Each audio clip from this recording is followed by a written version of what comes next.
A Vila da Peste. Você se sacrificaria para salvar outras pessoas? Essa é uma das perguntas cuja resposta nunca será simples de dar. O que é certo para mim pode muito bem estar errado na perspectiva de outra pessoa. Portanto, todas as respostas para esta pergunta estão certas e erradas, provavelmente ambas ao mesmo tempo. Existem muitos poréns nessa questão. Ninguém pode dizer o que exatamente faria até que esteja em determinada situação.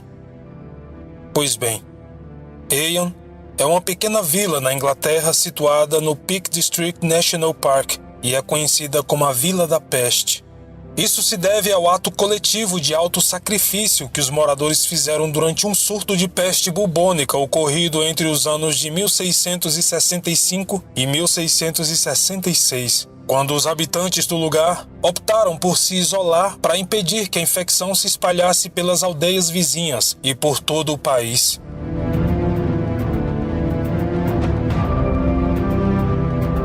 A história começa no final de agosto de 1665, em uma casa que abrigava Mary Cooper e seus 2 filhos. Mary era uma viúva que tinha se casado recentemente com um homem chamado Alexander Hatfield, um alfaiate local. Em sua casa, chegou uma caixa de tecidos vindos de Londres. Na época, o Sr. Hatfield estava viajando. Então, o seu sócio e aprendiz, George Vickers, abriu a caixa dentro da casa de Hatfield e dentro dela tinha alguns tecidos. Os panos estavam úmidos, então George os colocou para secar próximo ao fogo. Algum tempo depois, George ficou muito doente. Supõe-se então que os tecidos poderiam conter pulgas de ratos que foram infectadas com a peste bubônica. Depois de ser picado por essas pulgas, George morreu dentro de uma semana e seu funeral foi realizado no dia 7 de setembro daquele ano. 2 semanas depois, ocorreram várias mortes. Desta vez, a família do alfaiate foi atingida. Edward Cooper, de 4 anos de idade, filho de Hatfield, e sua esposa Mary, morreram no dia 22 de setembro. O vizinho do alfaiate, Peter Hawksworth, também morreu no dia seguinte.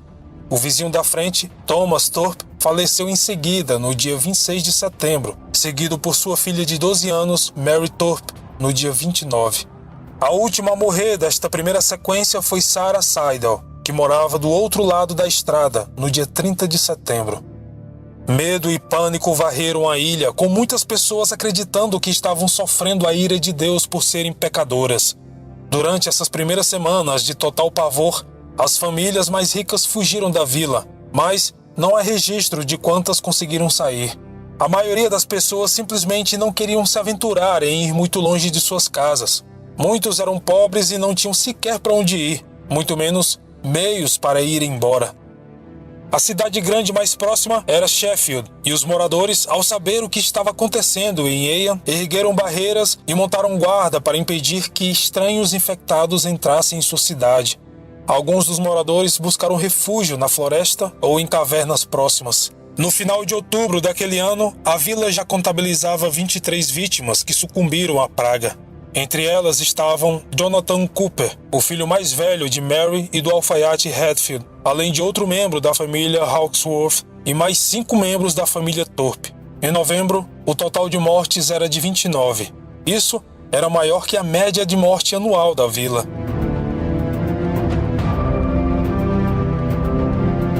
Em pouco tempo, um total de 73 mortes pela praga havia sido registrado.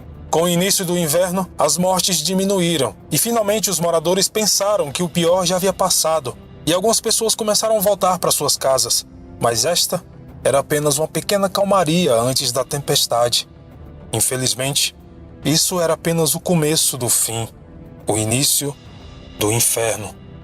A essa altura, 6 dos 8 membros da família Seidel haviam morrido e todos os 9 membros da família Thorpe haviam morrido também. O reitor da vila, o Sr. William Mompesson, juntamente com sua esposa Catherine e seus 2 filhos pequenos, haviam chegado recentemente a Heian. William implorou à esposa que levasse os seus filhos embora com ela, mas a mulher se recusou a deixar o marido sozinho. Mais tarde, eles mandaram as crianças para um casal de amigos em Yorkshire, mas Catherine, a mãe, ficou.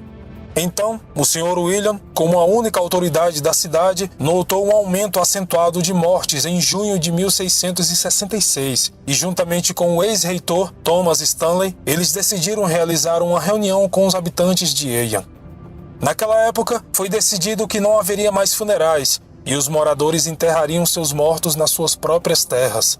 Não foi uma decisão fácil. O fato de não serem enterrados em solo sagrado significava que suas almas não subiriam aos céus. Os que se arriscavam em realizar o enterro o faziam o mais rápido possível após a morte, devido à putrefação dos corpos que liberavam a infecção venenosa na atmosfera. A igreja também foi trancada. Não haveriam mais reuniões ou celebrações, e foi tomada uma decisão coletiva de realizarem os cultos de domingo ao ar livre. Ninguém sabia como a doença se espalhava e, portanto, chegaram à conclusão de que se reunir em espaços confinados era algo a ser evitado. No entanto, a decisão mais importante que esse pequeno grupo de pessoas tomou no verão de 1666 foi colocar-se em quarentena, dentro da vila, para impedir que o surto se espalhasse ainda mais longe.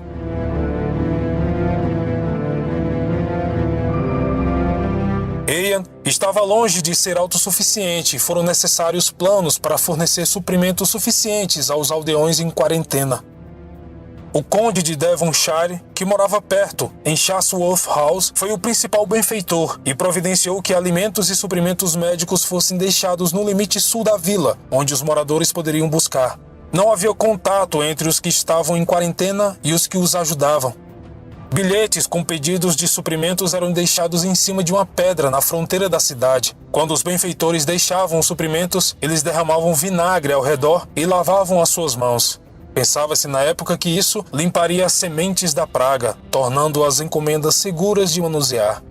Isolados do mundo lá fora, os aldeões apenas esperavam o seu cruel destino. E ele, em breve, chegaria.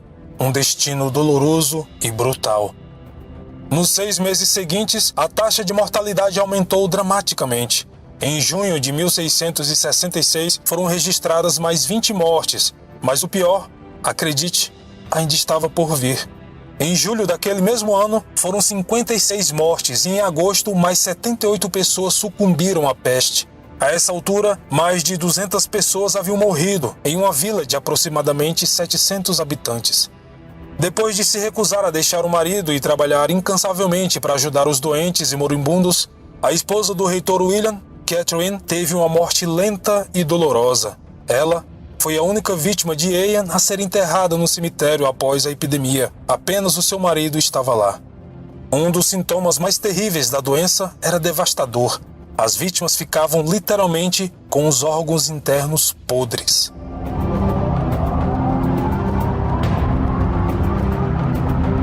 Essa história nos faz refletir sobre a honra e a integridade deste pequeno grupo de pessoas que, tendo se comprometido a se isolar, mantiveram sua palavra e não deixaram a doença se espalhar. Mas o sofrimento de algumas famílias era incompreensível, quase insuportável. Mesmo assim, eles continuavam sabendo que seu destino era sombrio. Eles precisavam ficar lá. Somente uma senhora, chamada Jane Hawksworth, perdeu 25 membros de sua família, incluindo o marido, os 2 filhos, a mãe, os irmãos e os sobrinhos. E todos os membros das famílias Talbot e Hancock foram simplesmente aniquiladas da face da terra. Eles moravam perto um do outro, a cerca de 1 quilômetro de distância do centro de Heian. Richard, o ferreiro local, as irmãs Bridget, Mary, Anne e Jenny e 6 outros membros da família morreram antes do final daquele mês. A velha senhora Bridget Talbot morreu em 15 de agosto, deixando para trás apenas uma bisneta chamada Catherine, um pequeno bebê de 3 meses de idade. Infelizmente, a criança morreu dias depois. Há rumores de que aldeões de cidades vizinhas assistiam em prantos o sofrimento de várias famílias da pequena vila de Heian, mas por medo de pegar a doença, eles não podiam ajudar.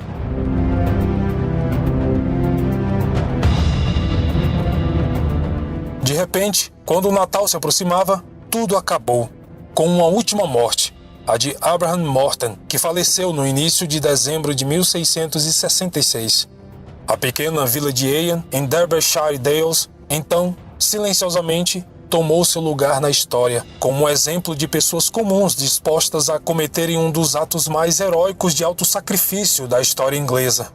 Esta, sem dúvida, é uma história incrível, e é muito assustador pensar em quão longe a doença poderia ter se espalhado se os habitantes da pequena vila de Heian não tivessem se isolado do mundo exterior, sacrificando as próprias vidas para salvarem outras pessoas que eles mal conheciam.